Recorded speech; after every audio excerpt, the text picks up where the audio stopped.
What is going on, guys? This is Beanie, and welcome back to another player review. Today, we are going to be reviewing all of the new, well, not all of them. We're going to be reviewing most of the new Future Stars that were released yesterday.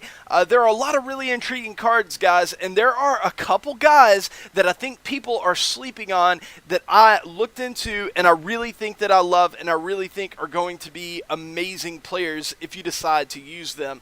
And then there are a lot of duds too, and we're going to be going through most of those guys. But before that, I have a few announcements to make.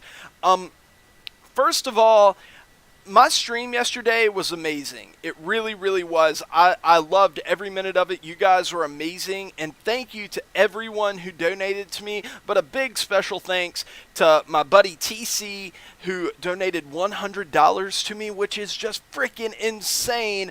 And to my other buddy Adam, who donated $50. You guys are absolute legends. You'll never know how much it means to me. Not just the money, but just the love that you guys showed. The fact that you like my content, it means the world to me. It really, really does. And I also want to apologize to my Twitch viewers, because I was streaming on both YouTube and Twitch, and to my Twitch viewers, I ended up getting kind of caught up in the moment whenever these people were donating to me and showing me so much love that I ended up kind of neglecting the Twitch chat, and I've had a problem with that in the past.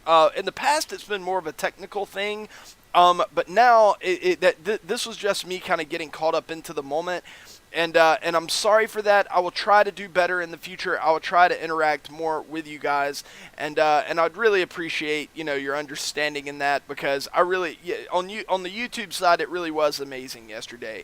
But I thank all of you. I love all of you the same. My Twitch followers and my YouTube followers. And the last thing, a little announcement. Tomorrow I'm going to be recording a podcast on This Week in MLB The Show. I'm really, really excited about it. If you haven't checked out their podcast yet, guys, please do it. If you like MLB The Show, you will love this podcast, and I hope that you guys listen to it. I hope that I can entertain you guys with a pretty good interview, give some insight, give my opinion on some things. Coop and the Weasel, they do a really, really good job over there at This Week in MLB The Show. I'd really appreciate it if you guys would go and support them too. And I'm going to be on tomorrow, and we're going to talk about some fun shit. So anyways, guys, with all that being said, let's get into this player review. Okay, first up is the 95 overall Andrew Benintendi. And guys, I may be running through these just a little quicker than usual, just for brevity's sake. But the 95 Andrew Benintendi, this is a solid card. I'm not super excited about it though, just because outfield is so loaded, and this card just really, it doesn't have anything that's eye-popping. He has great contact. He has solid power versus righties. He's a good hitter. And he's decent in the field, too. He's actually well above average for a left fielder, so that's a good thing. Doesn't have a lot of speed to speak of. If outfield were a shallower position, or if he were like a second baseman or something, I would be way more excited about this card. But as it is, I gave him a fag of a 6.9, and I think that just how deep outfield is, I think that's about right for him. Next up is the 90 overall Rafael Devers, and this is the card that I think is kind of weird. I figured that this card would be better. I figured that he'd have more power versus righties and lefties, kind of in the mid to low 90s, and his contact is about right. I guess his vision is about right. I'm not really sure on his defense, but it's not as good as I thought it was going to be. But I am marginally more excited about this card than I am the Benintendi, just because he plays a slightly more premium position, a slightly thinner position than outfield or left field. And he's a good hitter. He has some pop. He has 84 contact, 85 power versus righties, and he's not a scrub against lefties. So I think that this is a guy that is definitely usable, especially in something like Battle Royale or events or something along those lines. You can get him cheaply in the ticket counter, so that's a good thing. Overall, I ended up giving this guy a fag of a 7.0. Next up is the 87 overall Blake Snell card, and this is our first gold. I threw this guy in here just because I do think that he is notable. He passes that 155 threshold that we look for in a starting pitcher. He has a basic pitch selection, not bad, not good. The 4-seam slider, changeup, curveball. and he has decent stuff to go along with it. He doesn't throw that hard, but he is a lefty, so lefties can tend to get away with that a little bit more than righties. Overall, I think this is an okay card that is definitely usable in certain situations. He's usable on a budget squad. He could be really effective in that capacity, and I gave him a fag of a 7.3. Next up is the quasi-golden child of this release, even though I really don't think he is all that great. But it's the 96 overall Yoan Moncada. This is the card that they thought everybody was going to get excited for. I'm telling you right now, there's another card that is way better than this card. This card is okay. He has low vision, so your PCI is going to be kind of tiny. He is a switch hitter, so that's nice, but he doesn't hit lefties all that well. He's 60-68 versus lefties with 44 vision, so that kind of mitigates the switch hitter factor. He does play a premium position at second base, and he does have a secondary at third, so that's really nice. And he does hit righties pretty good, 84-78 versus righties. He plays solid defense. He has good speed to go along with it. He's kind of like a poor man's five-tool player.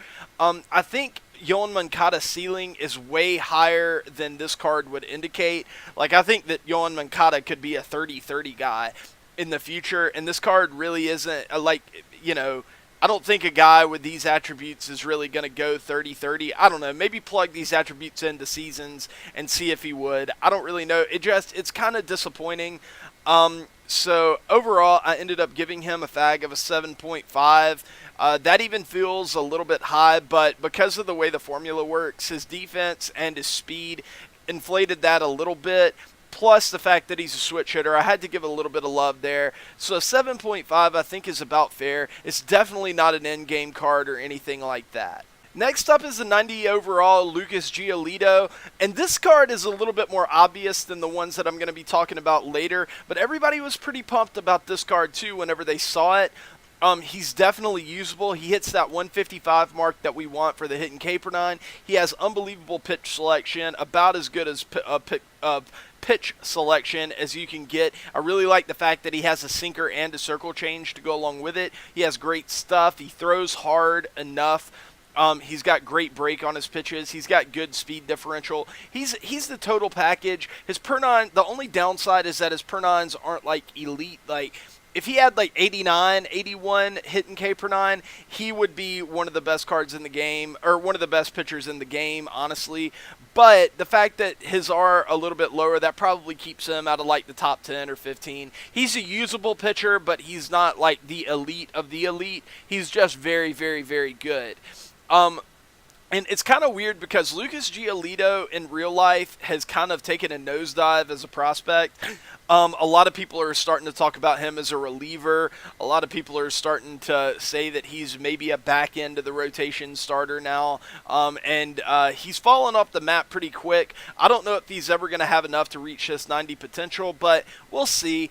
Overall, I ended up giving him a fag of an 8.1. I think that's fair. I think that this card is definitely usable amongst top players in ranked seasons. But he's just not elite, so I think an 8.1 is about right. Next up is the 50% reward for the Yoan Moncada program. And it's the 90 overall Byron Buxton. This guy was the #1 prospect in baseball, a true five-tool potential player. And, I figured, if you would have asked me 2 years ago if they would have come out with a series like this, I would have said, oh, Byron Buxton's got to be a 99 overall. But he has kind of regressed a little bit. He doesn't make as much contact as you'd like, strikes out a little too much, but he still has a lot of things going for him. He still has a good amount of pop in his bat. He still is a great fielder. He still has great speed. So those are all pluses in his category. Whenever I was grading this card, his overalls did get his fag did get kind of inflated just by the fact that he is a great speed threat, and he is a great hitter with a decent arm for center field. So that definitely inflated his fag a good bit, but I tried to keep it reasonable whenever I was grading his hitting. Obviously, he doesn't have great contact or vision. Your PCI is going to be smaller, but he does have decent power, not great power, but decent power to kind of make up for that a little bit. So I ended up giving him a fag of a 7.5. Next up is the 88 overall Joey Gallo, and I kind of debated with myself whether this card was worthy of grading, but you know, 96, 95 power doesn't come along every day. Left-handed third basemen don't come along every day. And this guy is interesting. His contact and his vision is obviously really, really low. He's a low average guy. He's a 3 true outcome guy. So he's going to strike out a lot, he's going to walk a lot, and he's going to hit a lot of home runs. That's basically who Joey Gallo is. And that does have some value. It really does. And it is a lot easier to hit with a smaller PCI with lefties than it is with righties. So this guy does have some inherent value there.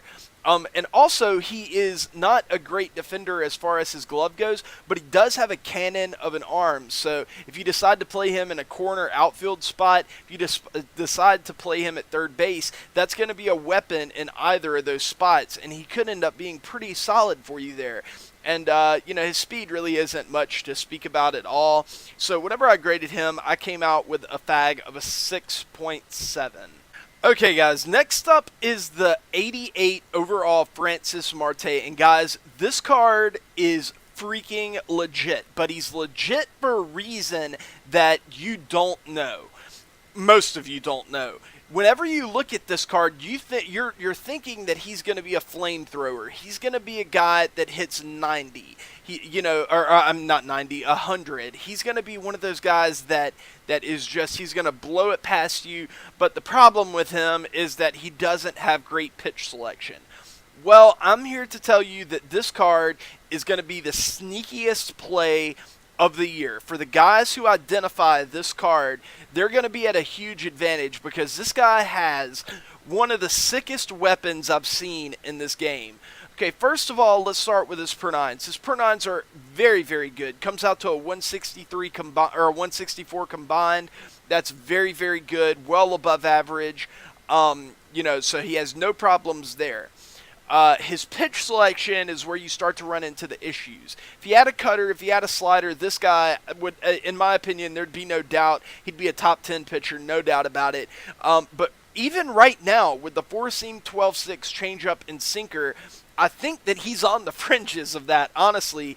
And I'll tell you why. Even though that pitch selection looks garbage, this guy throws his four-seam at 93. Now, you may be asking, okay, that he has 99 velocity. That is awfully deceptive. It is. His 99 velocity is on his sinker, which he throws at 95. That is a great weapon in and of itself. It's fantastic. And actually, his velo, his velo would be on his sinker, but his biggest weapon, the thing that is going to make this guy lethal, he throws his changeup at 70 miles per hour. That is a 25 mile per hour differential between his sinker and his changeup. That is an enormous weapon in this game. It will keep hitters, it will dazzle hitters. Like, this guy could be dominant for you. And all you would have to really throw is sinkers and changeups, and then maybe the occasional 12-6. I would probably stay away from his four-seam. Just go sinker, changeup, and then maybe 10% of the time go with his 12-6, which he throws at 84 miles per hour.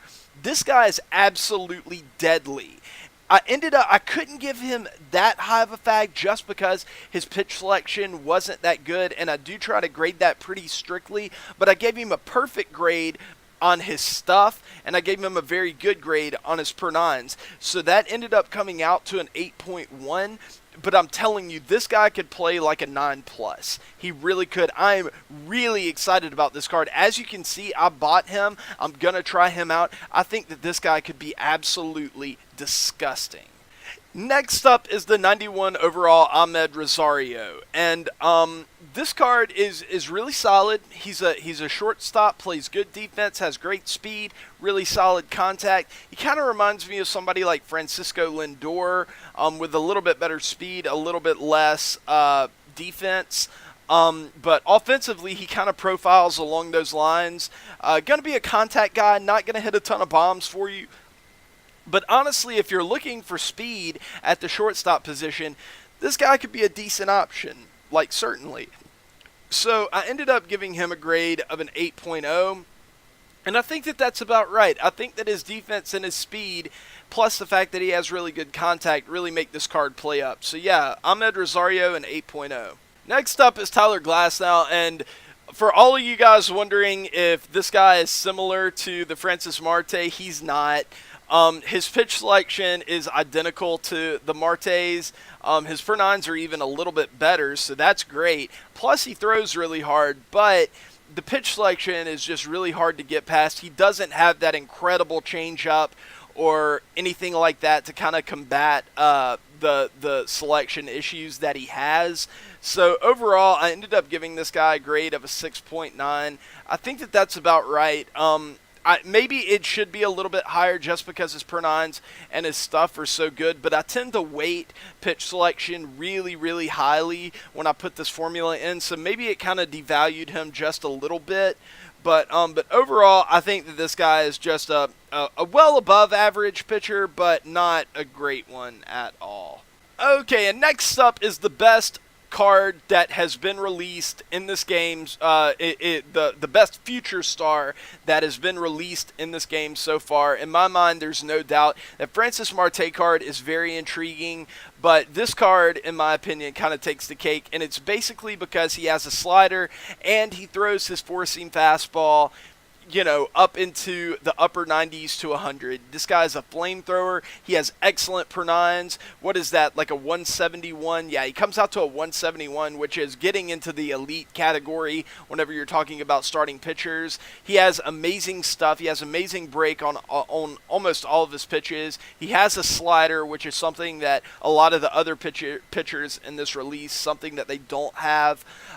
He has a nice little sinker to throw in there that he's going to throw really hard. A solid changeup to go along with it. This guy is a total package. He's a 75% reward for the Yoan Moncada program. If you would have asked me yesterday, was the Moncada program worth it, I would have said no. But since I figured out that this guy is a 75% reward, I'm starting to lean towards yes, that the Moncada program is worth it, because this guy could be one of the top 5 pitchers in the game. This guy is going to be absolutely disgusting. I think you should go out and get him whenever you have the time to grind those 2 programs. And I think that he'll totally be worth it. I gave him a FAG of a 9.3, and honestly, I feel like that's spot on. And I guess if you're looking at his overall, the 93 overall, I guess that's pretty spot on too, even though I think this guy will play as good, if not better, than any 99 in the game. This guy is a stud. Last but not least, we're going to talk about the 94 overall Julio Urias card, and this card is also really good. The hitters in this release were just not that exciting. They were not that great, but man, the pitchers, they really come through, because there are some exciting pitchers. And this guy is definitely one of them. For a lefty, he throws pretty hard. He's going to sit probably 93 to 94, but he has that sinker to go along with it, which is going to make him awfully intriguing. He has a really solid changeup, a really solid curveball, a really solid slider to go along with great per nines. Overall, this is a great card, guys, and I ended up giving him a FAG of an 8.1. But guys, that is going to do it for this episode of Player Reviews. I really like that Marte. I really like that Reyes. There are a few other pitchers that I really, really like, and I think that you could get a ton of value out of. I may go through and I may review some of the lower rated overalls or some of the less regarded cards in this. I don't know. Tell me in the comments if that's something that you would like. I know a lot of times people like seeing their players get reviewed by me. So you know, maybe like a Clint Frazier or a Dansby Swanson or an Ozzie Albies or a Sean Newcomb or somebody like that. Somebody who has skipped over. If you guys want to see me go over those guys, then just let me know in the comments, and I totally will. But until then, I will see you guys later. Thanks for coming out to the stream yesterday. It was an awesome time, guys. And be sure to check out my podcast tomorrow. I don't know if it's going to come out tomorrow, but it's definitely going to be out sometime this week. And be sure to check that out. It's This Week in MLB The Show. They do a great job over there. Coop and the Weasel really, really do a great job with that. So be sure to check that out. But anyways, guys, I will see y'all later on today or tomorrow. I'm not sure which, but until then, peace.